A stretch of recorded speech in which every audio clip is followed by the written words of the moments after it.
മുഖ്യമന്ത്രിയുടെ ദുരിതാശ്വാസ നിധി വകമാറ്റിയ കേസിൽ ലോകായുക്ത ഉത്തരവിനെതിരായ ഹർജി ഹൈക്കോടതി ഫയലിൽ സ്വീകരിച്ചു. മുഖ്യമന്ത്രി, മുൻ മന്ത്രിമാർ എന്നിവരുൾപ്പെടെയുള്ള ഹർജിയിലെ എതിർ കക്ഷികൾക്കാണ് ഹൈക്കോടതിയുടെ notice.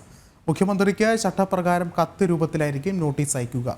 Chief justice Ashish J Desai ഉൾപ്പെടുന്ന ബെഞ്ചാണ് ഹർജി പരിഗണിച്ചത്.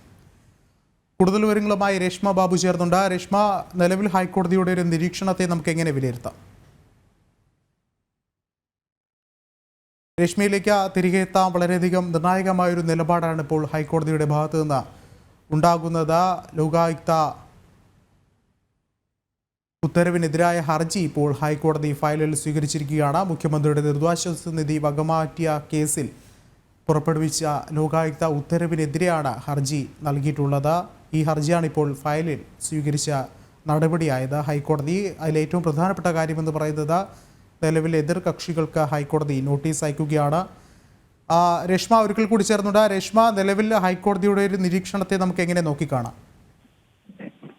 വിശ്വ മുഖ്യമന്ത്രിയുടെ ദുരിതാശ്വാസ നിധി വകമാറ്റിയ കേസിൽ ലോകായുക്ത ഉത്തരവ് ചോദ്യം ചെയ്തുകൊണ്ട് RS ശശികുമാർ നൽകിയ ഹർജിയാണ് ഹൈക്കോടതി നിലവിൽ ഫയൽ സ്വീകരിച്ചിരിക്കുന്നത്. ഒപ്പം തന്നെ എതിർകക്ഷികളായിട്ടുള്ള മുഖ്യമന്ത്രി പിണറായി വിജയൻ, മന്ത്രി കടന്നപ്പള്ളി രാമചന്ദ്രൻ, മുൻ മന്ത്രിസഭയിലെ 17 മന്ത്രിമാർ, ഒപ്പം തന്നെ ലോകായുക്ത രജിസ്ട്രാർ എന്നിവർക്ക് നോട്ടീസ് അയച്ചിട്ടുണ്ട്. ചട്ടപ്രകാരം, അതായത് മുഖ്യമന്ത്രിക്ക് പ്രത്യേക പദവിയുണ്ട്, അതുകൊണ്ട് തന്നെ ചട്ടപ്രകാരം ഒരു കത്തിന്റെ രൂപത്തിലാകും മുഖ്യമന്ത്രി പിണറായി വിജയനുള്ള നോട്ടീസ് ഹൈക്കോടതി അയക്കുക. ലോകായുക്തയുടെ ഉത്തരവ് അത് നിയമവിരുദ്ധമാണ് എന്നുള്ള ഒരു ആക്ഷേപമാണ് RS ശശികുമാർ ഹർജിയിൽ ഉന്നയിച്ചിരിക്കുന്നത്. പരാതി നിലനിൽക്കില്ലെന്നാണ് ലോകായുക്ത വിധി പറഞ്ഞിരിക്കുന്നത്. അത്തരത്തിൽ ലോകായുക്തയ്ക്ക് പറയാൻ അധികാരമില്ല. മാത്രവുമല്ല, മുഖ്യമന്ത്രിയുടെ ദുരിതാശ്വാസ നിധിയിൽ നിന്ന് രാഷ്ട്രീയക്കാർക്ക് മാനദണ്ഡങ്ങൾ ലംഘിച്ച് പണം നൽകി എന്നുള്ളതാണ് ആക്ഷേപം. ഈ പണം അനുവദിച്ചതിൽ നടപടിക്രമങ്ങളിലടക്കം വീഴ്ച ഉണ്ടായി എന്ന് നേരത്തെ തന്നെ ലോകായുക്ത ജസ്റ്റിസ് സിറിയക് ജോസഫ്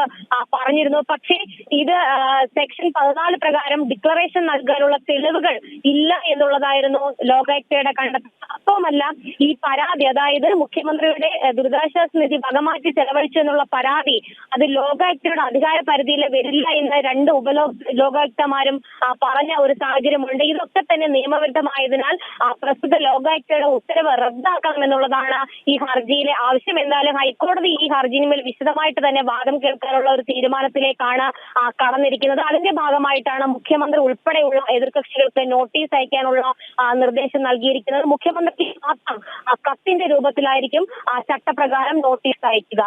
വിഷ്ണു, വ്യക്തമാണ്. രേഷ്മയാണ് വിശദമായ റിപ്പോർട്ടുകൾ പങ്കുവച്ചത്.